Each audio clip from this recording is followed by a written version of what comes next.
Why did I think I could call my husband a nobody and still control how the story ended? What kind of man answers cheating and public humiliation, not with shouting, but with calm documents that remove you from the house you thought you owned? When the process server said my name in the lobby and handed me that thick envelope, how could I still pretend I was the victim? Before we dive deeper into this story, I have one small request.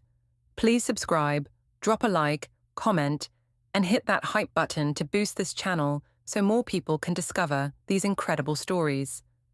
My name is Undine Carr, and I still think I was not crazy for wanting more. People love to say I had everything. A husband with a job, 2 healthy kids, a safe townhouse with clean walls and a slow, quiet street. They say it like a charge in a court. I say it was a soft prison with good lighting. A cage is still a cage, even when the door looks like a picture frame. That night started in the kitchen, like most things in our married life. Elliot stood at the counter, putting fish sticks in the oven for the kids.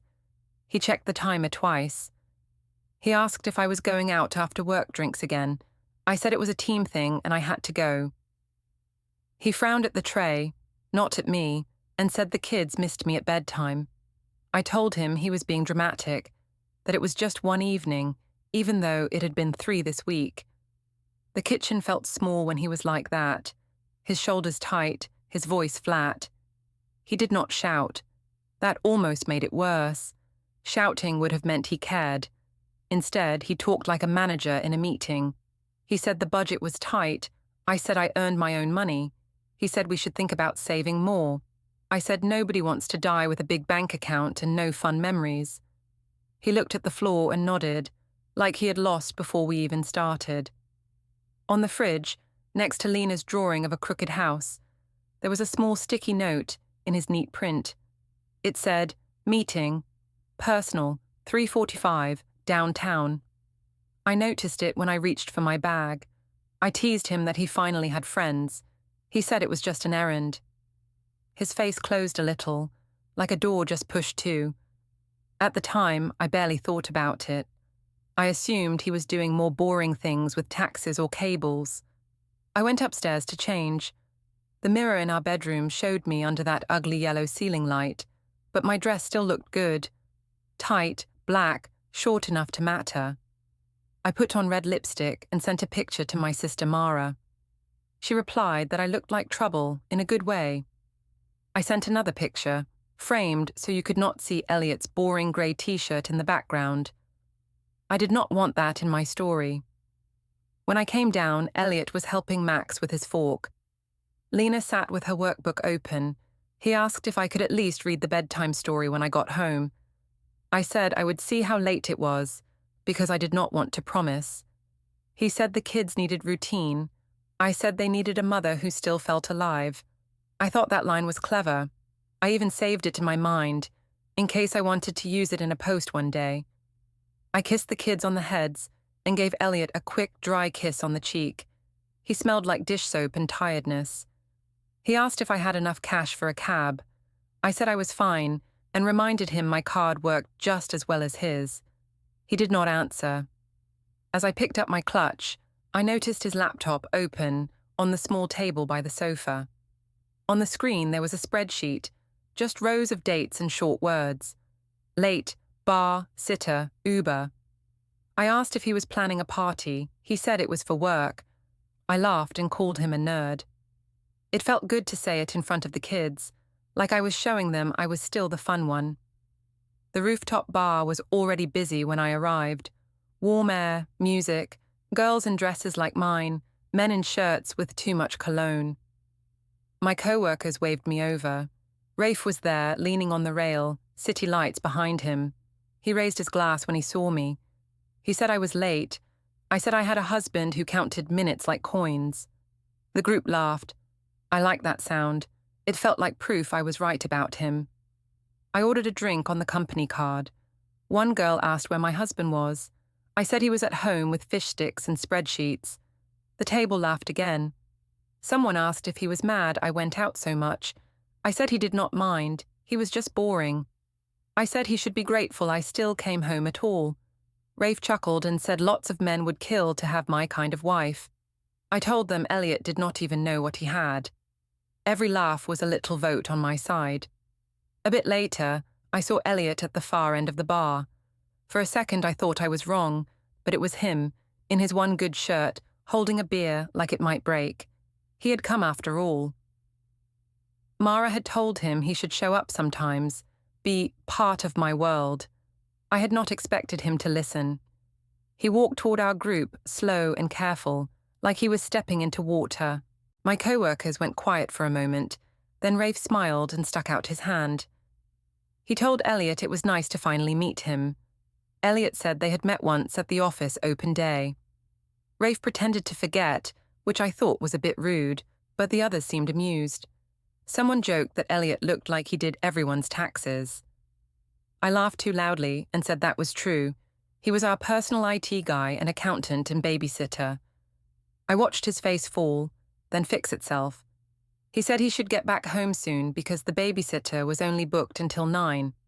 I said he worried too much and that the kids would live. A coworker raised a brow at me, like maybe I had gone too far. But then Mara, who had come straight from her shift, slipped in beside me and told Elliot that we were celebrating a big project and he should loosen up. She said he could act fun just once. He said he was fine as he was. She rolled her eyes and looked at me like, see? I took a selfie with the whole group and made sure to stand next to Rafe. Elliot ended up at the edge of the frame, half cut off, blinking at the flash. I posted it to my story with a caption about my real family, the work family that understood me. I did not tag him. I tagged Rafe and Mara instead. Hearts came in fast from friends who saw it. They loved the dress, the lights, the mood. Nobody asked where Elliot was, even though you could see him if you looked closely. He tried to talk to me alone once near the railing. He said he felt out of place. I said that was his own fault and that everyone else was managing fine. He said he wished we could have a night together without an audience. I said we had had enough quiet nights and I was done with those. I told him I was tired of being the only exciting person in the marriage. He looked at me like he did not know who I was. Soon after, he put his empty bottle down, told me he would go relieve the sitter, and put the kids to bed. I nodded without looking, because Rafe was telling a funny story. When I did glance up, Elliot was already at the stairs, shoulders hunched. For a second I felt a small twist in my chest.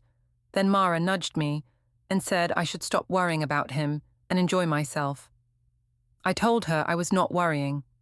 I told her he would be fine. Later that night, after more drinks and more laughs, I checked my phone. There was one message from Elliot saying the kids were asleep. I did not answer. I took one more photo with Rafe instead, his arm almost touching mine, city lights behind us, and told myself this was what it meant to finally live. The next morning I was tired, but in a good way. My head hurt a little, my feet hurt a lot, but my phone was full of likes and fire emojis. People said I looked stunning. People said we had such a fun team. Nobody mentioned Elliot's face at the edge of the photo, so I decided that part did not matter. At the office, the open plan floor buzzed with low chatter and keyboard noise. I walked in a little late. Rafe stood by the coffee machine, talking with 2 of the sales girls. They had my story open on one of their phones. One of them said we looked like a power couple. Rafe laughed and asked if they meant us or me in the city. I said the city and he at the same time. It felt like a movie scene, the kind where the boring husband fades in the background. I went to my desk and opened my email. There was a message from Elliot, sent after midnight. He said he hoped I had fun, that the kids had gone to sleep without trouble, and that Lena had asked why I came home so late. He also said we should talk about boundaries and money. I stared at the words for a moment and felt annoyed, like he had dropped dirty dishes in the middle of my clean morning. I told myself he should be grateful I had a social circle at all. I did not reply. Later, Rafe stopped by my desk with a stack of client files. He asked if I was tired. I said I lived for nights like that. He said my husband did not look like he lived for them. I said he did not live for much at all. Rafe gave me that half smile and said I deserved someone who saw me, really saw me. I told him that was dangerous talk for a man in my office. He said he liked danger as long as it looked like me in that dress. I knew lines like that were not normal between co-workers, but I told myself this was just modern life. People flirted, people played. Nobody wanted to be stuck in some old version of marriage. I even told one of the other coordinators that I was just enjoying attention for once, and that Elliot had had his chance to make me feel special. She looked unsure and asked if I was happy. I said happiness was too small a word. I wanted more. Saying it like that made me feel strong. Around noon, Elliot texted again. He asked if we could look at the budget that evening because some numbers were not adding up. He said he noticed more ride shares, more dinners, more cash withdrawals. I told myself he only cared about money, not about me. I replied that I was working and did not have time to talk about boring spreadsheets. He said he did not want to fight. I said that calling it a fight was manipulative because I was simply living my life. Rafe suggested a coffee break at the place down the street. He said he needed to clear his head before the next call. I said I deserved a break too. We walked there together. I knew some co-workers watched us go, but I liked that. Let them see that I was wanted. Let them see I was not just someone's wife who packed lunch boxes. At the coffee shop, we chose a small table in the corner. Rafe asked how things were at home. I rolled my eyes and said nothing had changed, that Elliot still hovered and complained. I told Rafe that Elliot worried about bedtime routines and grocery bills while I was trying to build a real life. Rafe said a man who loved a woman like me should be afraid to lose her. I liked that. I said Elliot was not afraid enough. He just sulked and counted coins. My phone buzzed on the table. It was a photo from Mara, a screenshot of my story with a comment from someone we both knew, another bartender. The woman had written that Elliot looked like a teacher trying to chaperone a wild class. Mara wrote that it was the most accurate thing she had ever seen. I showed Rafe. He laughed and said, "Poor guy." I said he was not poor, just boring. Half the room could hear us, but I did not care. Elliot texted again, asking what time I would be home because Lena wanted me to help with a school project. I blocked the notification with my hand, so Rafe would not see I still had that kind of life. He asked if it was Elliot. I said yes, and that he checked in every hour like I was a teenager with a curfew. Rafe shook his head and said, "That was not healthy." I said exactly. I showed him just one message, the one about money, and told him Elliot was controlling about everything. I did not show the ones where Elliot said he missed me. On the way back, one coworker stopped me by the elevators. She said people were talking about me and Rafe, that it might look bad. I smiled and told her people always talk when a woman shines. I said I would not dim myself to make anyone comfortable. When she mentioned HR, I said my husband's paranoia was starting to infect the office. I called it workplace gossip built from his insecurity. She looked more worried after that, but I walked away before she could say anything else. At my desk, I saw a new event on the shared calendar under Elliot's name. It said, "Personal meeting, 11:15, with no other details." I stared at it for a second and felt a small, sharp pinch in my chest. Then I told myself he was probably talking to a therapist or something about his anxiety, because that was what men did now instead of manning up. I turned back to my work and to the little chat window where Rafe was sending me a link to a hotel bar he wanted us to try sometime after work when you are not being watched. 2 weeks later, we all met at a family restaurant for Nora's birthday. It was one of those places with fake plants, a long dark wood table, and noisy families all around. The kids liked it because they could colour on the paper menus. I liked it because there was wine and I did not have to cook or clean. Elliot's parents arrived before us. Nora wore a blue dress and gave me a soft hug. Victor shook my hand like always. He asked if work was busy. I said it was crazy and important. He asked Elliot how his projects were. Elliot said they were fine. It was all very polite and small. I felt bored already. I wanted to be somewhere with music and city lights, not under yellow lamps near a salad bar. Mara came in, loud and late, kissing everyone on the cheek. She told Nora she looked amazing for her age. She sat next to me and took out her phone. She had already posted a selfie in the bathroom mirror. My mother, Helen, joined us too. She brought Nora a little plant and told her she was a saint for putting up with Elliot's serious side. It was supposed to be a joke, but I saw Nora's face stiffen. We ordered food. The kids argued over crayons. Elliot tried to help Lena with the children's menu puzzle. I scrolled through my messages under the table. Rafe had sent a picture from a client lunch, all smiles and sunlight. He wrote that he wished I was there instead of listening to small talk. I sent a quick eye-roll emoji and a photo of my wine glass. I wrote that I was trapped at family night with people who still thought of me as somebody's wife, not as myself. I did not send that to the family group chat, only to him. At the table, Helen asked how my job was treating me. I told her I was becoming more central in the office, that people came to me for everything. I said some men were a bit intimidated by that. She looked at Elliot and said that some men needed to step up or risk losing what they had. Victor changed the subject to the kids' school. I could see he did not like that line, but he stayed calm. Nora asked if I was home in time for bedtime, now that work was busier. I smiled and said life was about balance. I said the kids were lucky because they had a father who was very good at routines.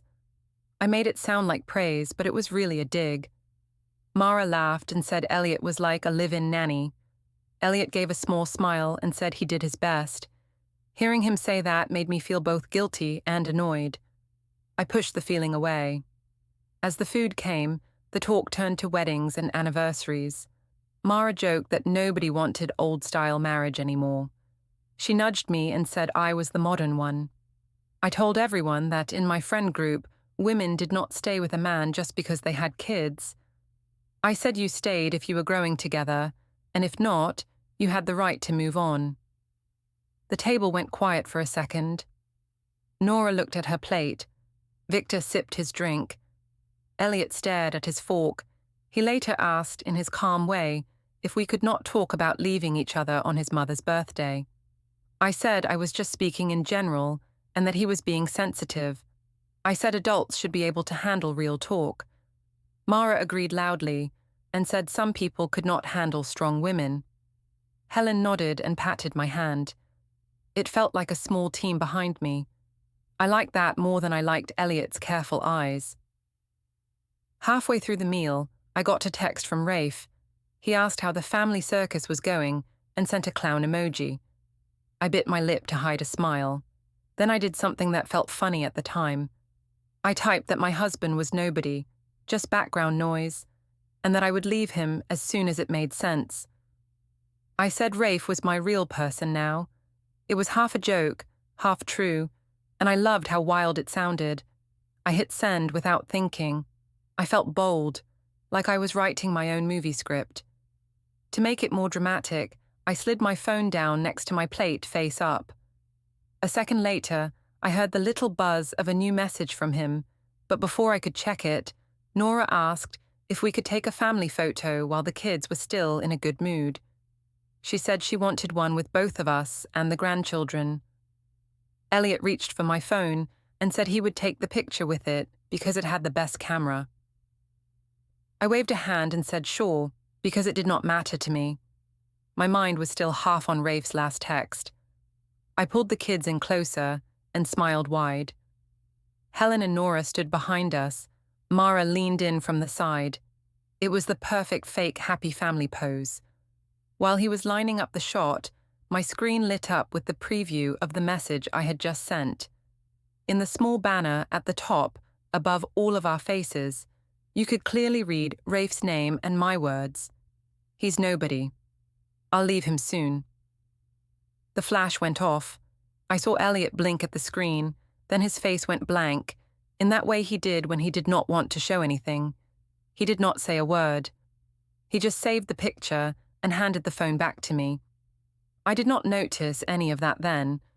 I was already checking Rafe's reply and thinking about what to wear the next time I saw him after work. The first real pushback came at work. It did not come from Elliot like I always said it would. It came from fluorescent lights, a closed door, and Cheryl from HR with her careful half-smile. It was a Tuesday morning. The weekend after Nora's birthday, my story from the restaurant had already done a small round online. Mara had cut together a few short clips, me laughing, wine in my hand, Elliot in the background looking stiff. She added music and text about strong women not settling. People loved it. They sent fire emojis and little crowns. They did not see anything wrong. I was at my desk, trying to decide between two filters for a photo of my latte, when an email popped up. It was from Cheryl. It asked if I could step into the HR meeting room for a quick chat. No subject, no details. My stomach dropped for a second, but then I told myself it was nothing, probably about some training. HR always had something. The meeting room felt too bright. Cheryl sat on one side of the small table with a notepad. She asked how I was. I said fine and busy. She asked about my workload. I said I was handling it, that I was central to a lot of processes. She nodded. Then she said that some things had come to her attention. She said there had been comments about my closeness with Rafe. She used careful words like perception and boundaries. I felt heat rise in my chest. I told her that I did not control other people's gossip. I said we were a friendly team and that this was a modern office, not a convent. She said she understood, but that when co-workers saw repeated one-on-one coffees, late-night drinks, and social posts, they sometimes drew conclusions. She mentioned our company's policy on relationships between staff. She asked if there was anything she should know. In that moment, I saw a path opening.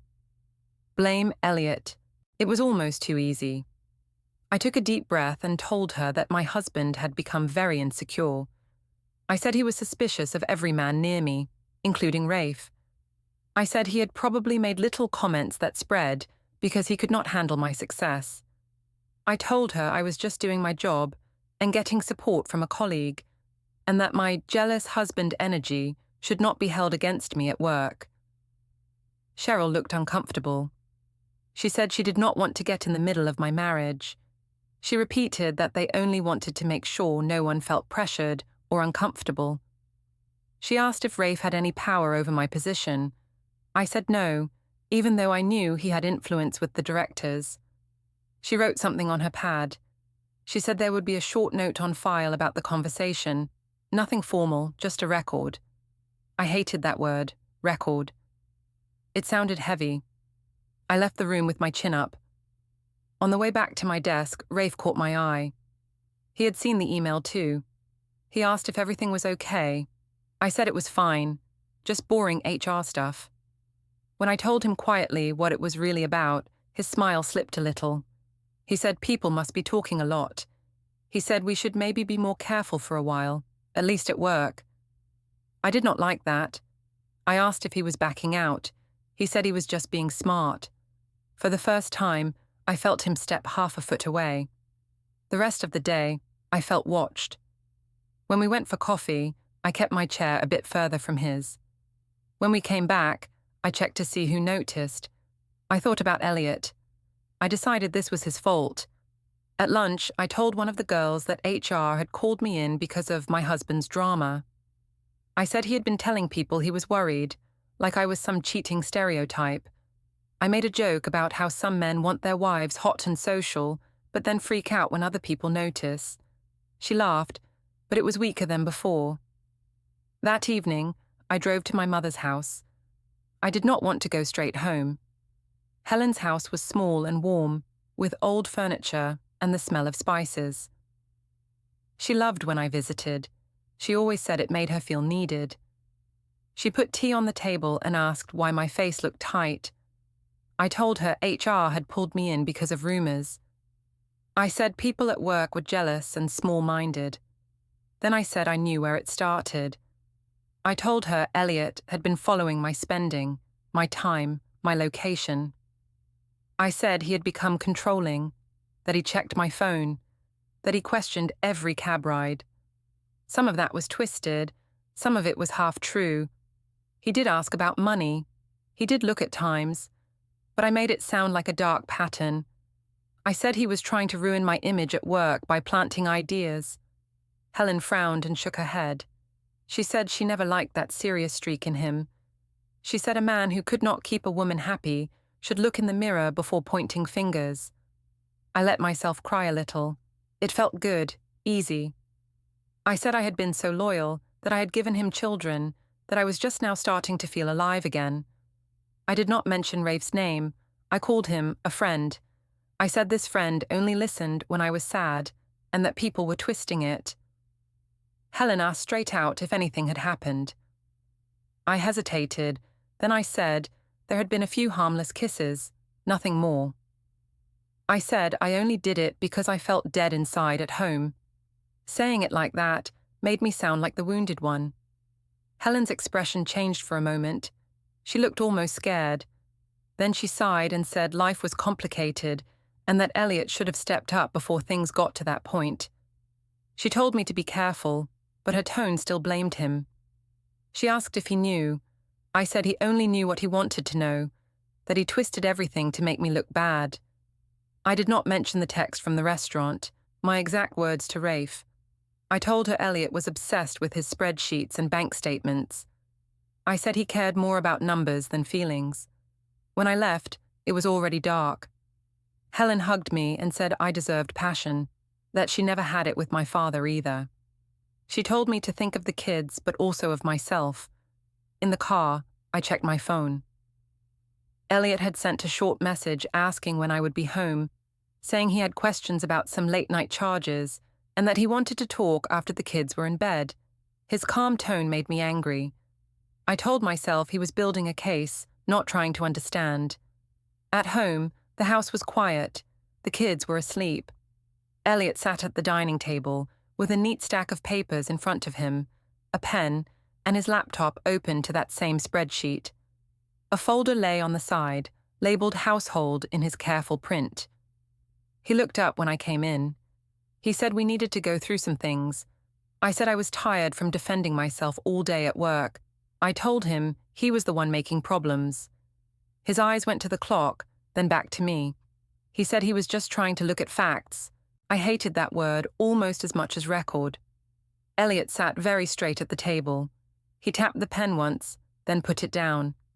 He asked if I could explain why there were so many ride shares from the same area late at night. I said I was networking and living my life. He asked about a few bar charges near Rafe's building. I said I could drink wherever I wanted. He never raised his voice. That got on my nerves more than if he had shouted. I told him he was acting like some bank auditor, not a husband. I said that normal couples did not question every line on a statement. He said normal couples did not hide parts of their lives. I told him he was paranoid. I reminded him of all the times I had been home, doing school projects, cooking Sunday breakfast. I listed my good wife points like I was reading a resume. I did not let him talk much. If he tried, I cut in and turned his sentence into something else. He pushed a printed page across the table. It had dates and words highlighted in yellow.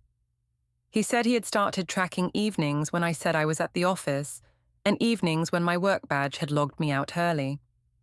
He said something did not match.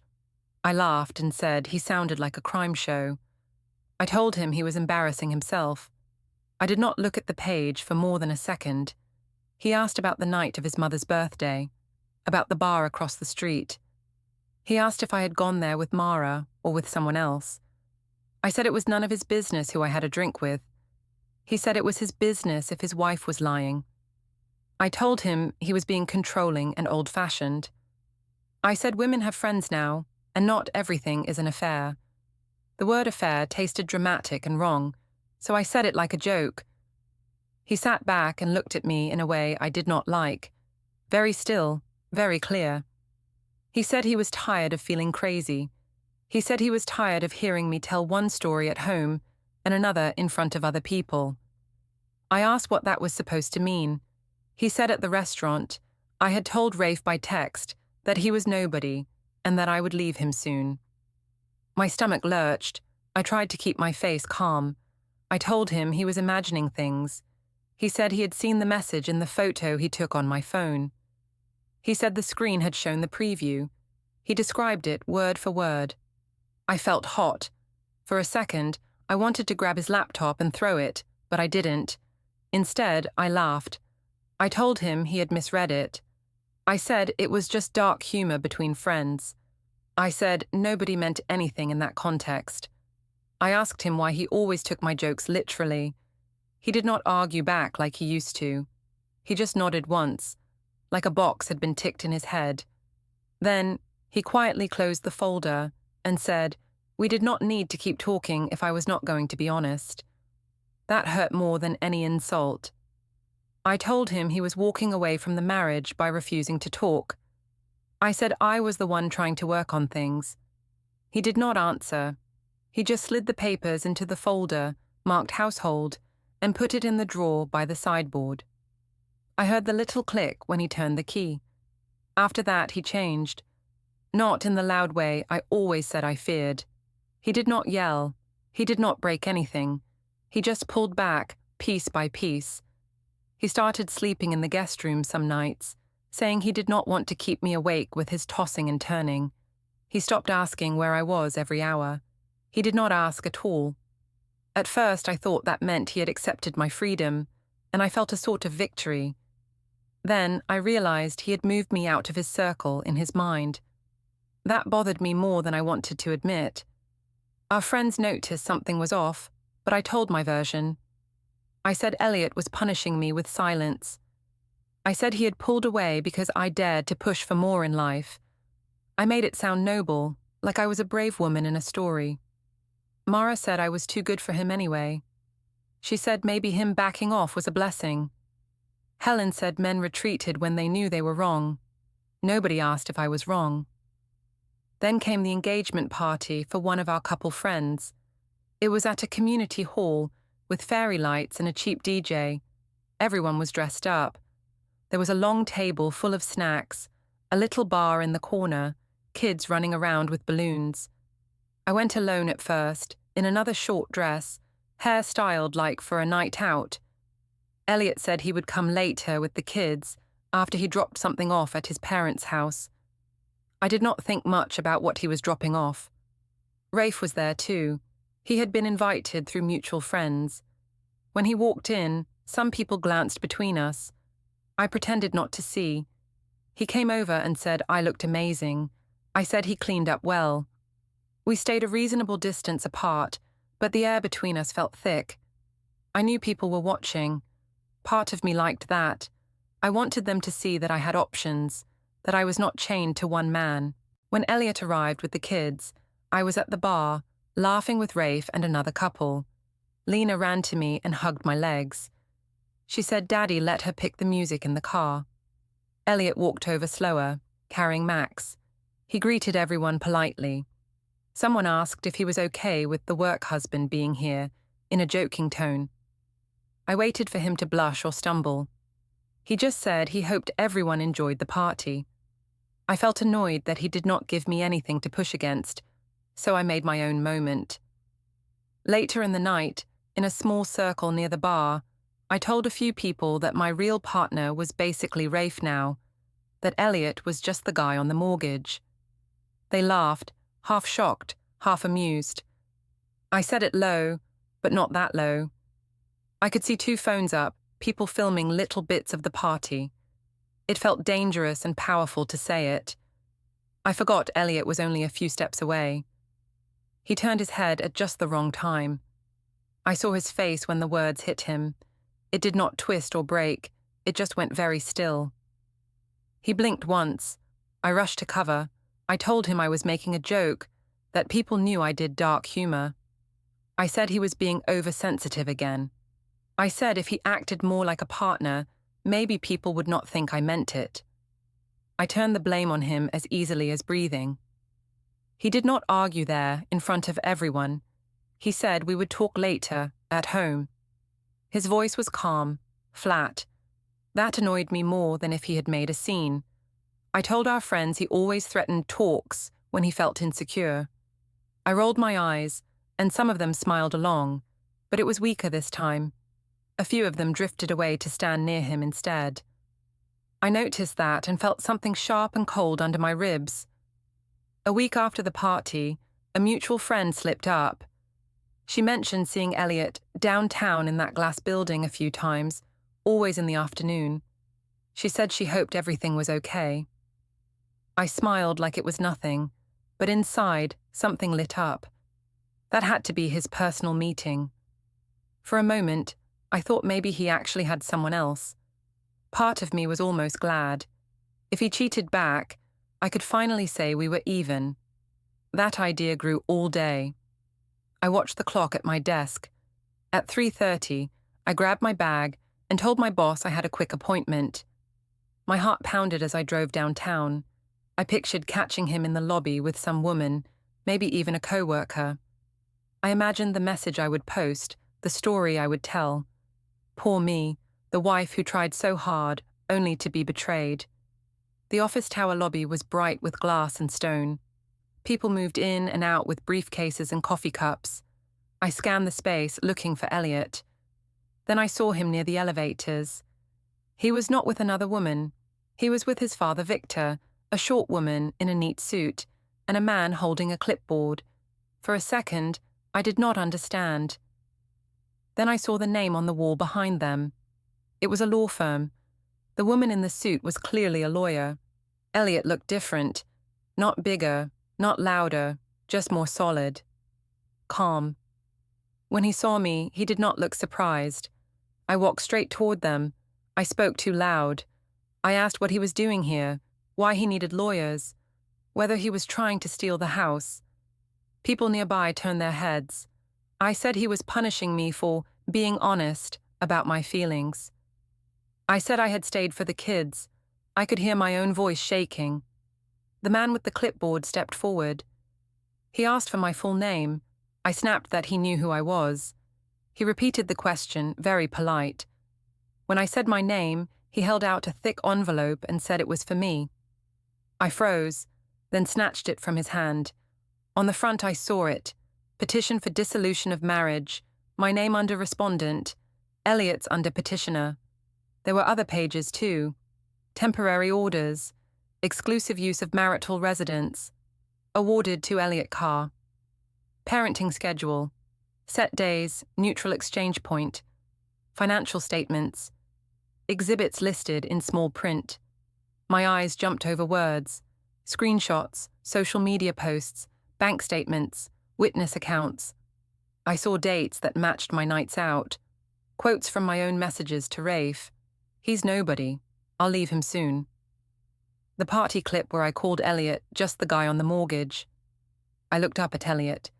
I said he could not just kick me out. I said the house was mine too. He said, very quiet, that the court would decide, and that for now the temporary orders gave him the home so the kids had stability. He said I could read the details and talk to my own lawyer. The elevator doors opened behind him. He stepped in with Victor and the lawyer, while I still held the envelope halfway open, my hands shaking. He did not shout, he did not insult me, he did not beg. He only said that from now on, communication should go through counsel and about the children. Then the doors closed, leaving me standing in the lobby, staring at the words "effective immediately" over the line that said I had to move out.